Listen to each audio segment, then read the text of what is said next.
Assalamualaikum warahmatullahi wabarakatuh. Kembali lagi bersama saya Sulisan Ria, mahasiswa aktif semester 5 program studi manajemen Fakultas Ekonomi dan Bisnis Universitas Al-Khairiyah. Di kesempatan kali ini saya akan membahas tentang aspek manajemen dalam studi kelayakan bisnis. Dalam pembuatan studi kelayakan bisnis, aspek manajemen merupakan aspek yang tidak kalah penting dari kajian aspek lainnya.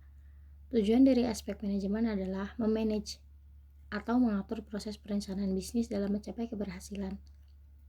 Aspek yang dijalankan oleh tim manajemen ini akan membuat studi kelayakan bisnis mencapai tujuannya, itu menentukan layak atau tidaknya suatu bisnis. Nah, sebelumnya apa sih pengertian manajemen itu? Manajemen berasal dari kata dasar yang to manage, yang artinya mengurus, mengelola, mengatur, melaksanakan, dan memperlakukan. Pengertian manajemen secara umum adalah manajemen merupakan suatu seni dalam ilmu dan pengorganisasian seperti menyusun perencanaan, membangun organisasi, dan pengorganisasiannya, pergerakan, serta pengendalian atau pengawasan. Pokok-pokok dari aspek manajemen itu ada 4. Yang pertama adalah perencanaan atau planning, yang kedua pengorganisasian atau organizing, yang ketiga pelaksanaan atau actuating, yang keempat pengendalian atau controlling. Yang pertama ada perencanaan atau planning. Dalam seluruh aktivitas manajemen studi kelayakan bisnis perlu adanya planning terlebih dahulu. Fungsi dari perencanaan itu sendiri adalah untuk menjalankan pokok-pokok selanjutnya seperti pengorganisasian, pelaksanaan, pengendalian, dan sebagainya. Perencanaan adalah suatu proses. Proses perencanaan merupakan rangkaian menyusun rencana. Hal yang perlu diperhatikan dalam membuat perencanaan adalah sebagai berikut. Yang pertama itu memberikan petunjuk atau pengarahan. Yang kedua memberikan gambaran situasi atau kondisi. Yang tiga memberikan petunjuk secara garis besar. Yang keempat yaitu dilaksanakan oleh tenaga ahli dalam perusahaan. Nah, dalam perencanaan ini ada 4 macam pendekatan dalam perencanaan. Yang pertama itu pendekatan atas bawah atau top down. Yang kedua pendekatan bawah atas atau bottom up. Yang ketiga pendekatan campuran. Dan yang keempat pendekatan kelompok. Yang pertama, pendekatan atas bawah atau top down. Perencanaan ini dilakukan oleh pemimpin organisasi. Unit organisasi di bawahnya hanya melaksanakan hal-hal yang telah direncanakan. Yang kedua, pendekatan bawah atas atau bottom up.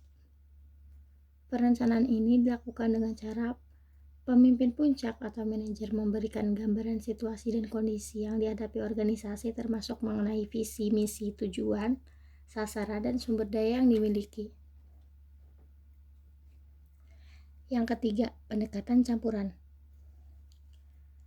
Dengan pendekatan ini, pemimpin memberikan petunjuk perencanaan organisasi secara garis besar, sedangkan perencanaan detailnya diserahkan kepada kreativitas unit perusahaan di bawahnya dengan tetap mematuhi aturan yang ada. Yang keempat, pendekatan kelompok. Perencanaan dibuat oleh sekelompok tenaga ahli dalam perusahaan. Oleh karena itu, di dalam perusahaan dibentuk semacam biro atau bagian khusus seperti biro perencanaan. Yang kedua, ada pengorganisasian atau organizing. Pengorganisasian menurut Sir Merhon di tahun 1996 adalah proses mengatur orang-orang dan sumber daya lainnya untuk bekerja ke arah tujuan bersama. Sedangkan menurut S.C. Serto di tahun 1997, pengorganisasian diartikan sebagai proses terciptanya penggunaan secara tertib bagi semua sumber daya dalam sistem manajemen. Fungsi pengorganisasian dalam manajemen adalah proses mengatur tugas, wewenang, dan tanggung jawab setiap individu dalam manajemen. Dalam pengorganisasian memudahkan seorang manajer untuk mengatur pengawasan. Karena dalam tahap pengorganisasian ini, tiap manajemen akan dibagi beberapa unit organisasi yang lebih kecil sesuai bidang pokok. Pengorganisasian dapat dibuat dengan menentukan tugas apa yang dilakukan tiap organisasi, menentukan siapa yang akan bertanggung jawab atas tugas tersebut, serta bagaimana cara pengambilan keputusan pada tahap akhir pekerjaan organisasi tersebut. Yang ketiga ada pelaksana atau actuating. Actuating adalah suatu tindakan untuk mengusahakan agar semua anggota kelompok berusaha untuk mencapai sasaran yang sesuai dengan perencanaan manajerial dan usaha-usaha organisasi. Fungsi pelaksanaan ini lebih menekankan pada kegiatan yang berhubungan langsung dengan orang-orang yang ada di dalam organisasi tersebut.